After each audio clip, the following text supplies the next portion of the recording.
Cette arrière-grand-mère est vieille, au point où il ne reste que la peau sur ses os. Mais elle ne meurt pas.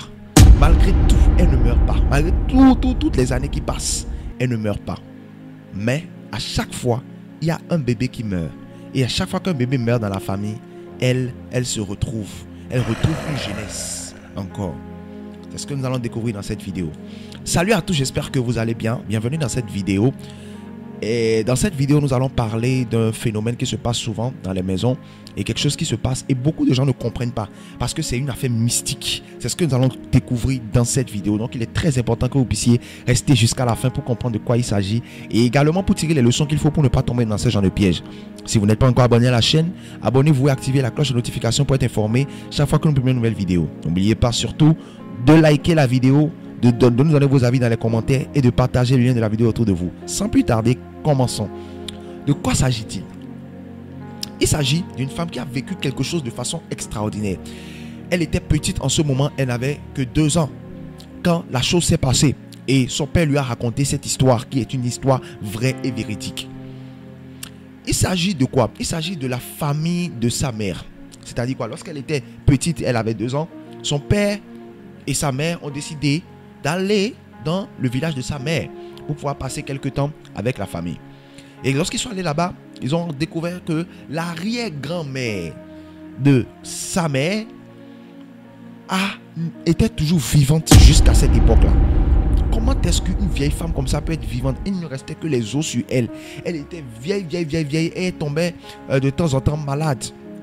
Et à tel point que les gens avaient déjà acheté un cercueil, avaient déjà préparé le cercueil là dans la maison pour elle.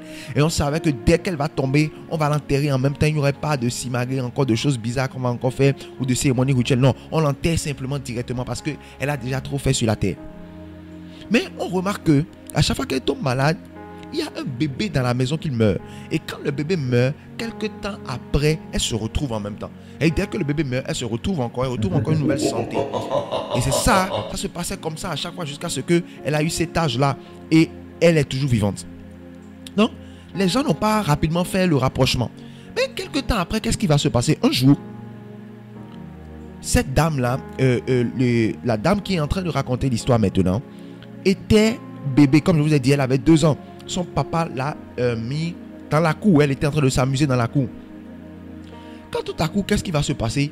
Il y a un gros serpent qui était là et qui était sur le point de l'avaler.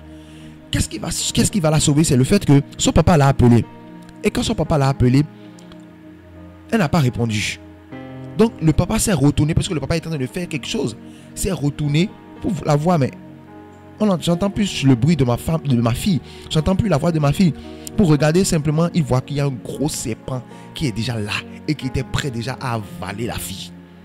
Automatiquement, d'un bond rapide, le papa a couru et a pris la fille de là. Quand il a pris la fille de là, le serpent a mordu le papa. Et automatiquement, qu'est-ce qui va se passer? Il y avait une lame dans la maison. Donc le papa est rapidement allé chercher l'arme et a tué ce serpent-là. Et comme c'était un médecin, le papa était un médecin, il a rapidement fait les traitements sur la plaie là pour que il ne puisse pas mourir à cause du venin du serpent. Et je vais dire même le lendemain même, voilà. Le lendemain, on lui a dit que cette arrière-grand-mère là l'appelle. Le papa est allé voir l'arrière-grand-mère et l'arrière-grand-mère a dit: tu m'as tué. Quand il lui a dit ça, tu m'as tué, elle est tombée en même temps, elle est morte. Ouais.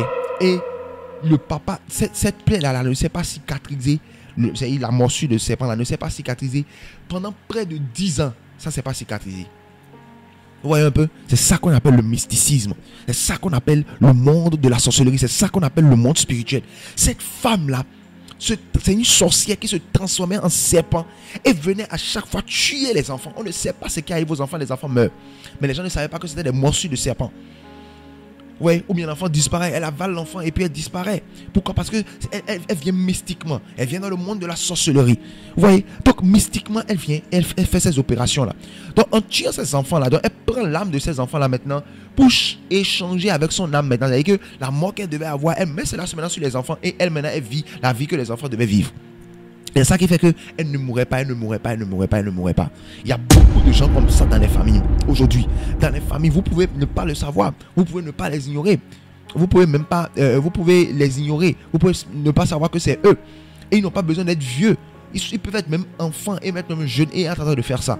Donc, vous devez savoir que le monde dans lequel nous sommes aujourd'hui est un monde hautement spirituel et que tout ce qui se passe a d'abord une base dans le monde spirituel. C'est parce que la chose s'est d'abord passée dans le monde spirituel que ça se passe dans le monde physique. Donc, ça a déjà une base spirituelle et c'est par rapport à cette base spirituelle là que la chose est en train de se passer. Et donc, vous devez vous lever pour prier contre ça et détruire ça et anéantir ça. Et pour cela, il est très important que vous puissiez avoir Jésus dans votre vie. Si vous n'avez pas Jésus-Christ de Nazareth dans votre vie, ce serait compliqué pour vous. Là, je vous dis la vérité. Ce serait très très compliqué pour vous. Donc, il faudrait que vous puissiez accepter Jésus-Christ de Nazareth dans votre vie comme votre Seigneur et votre Sauveur personnel. Et lorsque vous allez faire ça maintenant, vous allez voir que votre vie va changer. Votre vie sera transformée. Votre vie sera renouvelée. Vous serez protégé 24 sur 24. À chaque fois que vous priez comme ça, vous serez protégé. Vos enfants seront protégés. Votre famille sera protégée. Parce que ces gens-là, ils sont dans les maisons. Ils sont dans les familles. Et vous ne pouvez pas savoir qui est qui, parce qu'ils n'ont pas cela écrit sur leur front, ils n'ont pas le mot sorcier écrit sur leur front, ils n'ont pas le mot méchant écrit sur leur front. Donc il est très important pour vous, très capital pour vous, de pouvoir comprendre ces réalités-là, de pouvoir comprendre ces choses-là. Si vous ne comprenez pas ces choses-là, vous serez victime. Donc écrivez dans les commentaires: je veux recevoir Jésus dans ma vie. Écrivez ça et je vais vous aider à prier. C'est une prière, c'est simplement une prière. Et je vais vous aider à prier. Jésus-Christ de Nazareth va entrer dans votre vie. C'est très important, vous serez protégés. Surtout dans ces temps où nous sommes là. Il planifie des choses, il planifie de la mort, il planifie des accidents, il planifie des maladies, il planifie des choses, des calamités, des problèmes, des renvois, du chômage chez les gens.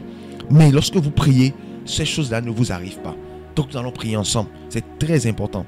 Écrivez-le dans les commentaires. Et n'oubliez pas surtout, j'espère que vous avez aimé cette vidéo. Donnez-nous vos avis dans les commentaires. Est-ce que vous avez vécu ce genre de choses? Et qu'est-ce que vous pensez de ces choses-là? Écrivez-le dans les commentaires. Et écrivez dans les commentaires: les sorciers sont vaincus. Écrivez-le. Là, je saurai que vous avez vu cette vidéo jusqu'à la fin. Écrivez: les sorciers sont vaincus. Les sorciers sont vaincus. Les sorciers sont vaincus. Ils sont vaincus au nom de Jésus.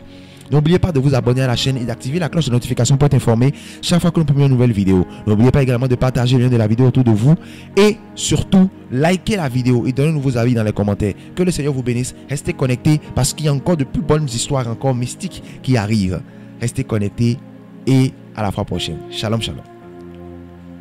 N'oubliez surtout pas de vous abonner à la chaîne. Pour pouvoir vous abonner à la chaîne, ce n'est pas du tout compliqué. Il suffit de cliquer sur s'abonner qui est devant le nom de la chaîne, The Word of Our Living God, et ensuite de cliquer sur la cloche de notification. Et lorsque vous cliquez sur la cloche, vous cliquez ensuite sur toutes. Là où il y a toutes, vous cliquez là-dessus et là vous venez de vous abonner à la chaîne et d'activer la cloche de notification. Comme ça, dès que nous allons poster une nouvelle vidéo, vous serez les premiers informés. Merci beaucoup à vous et que Dieu vous bénisse.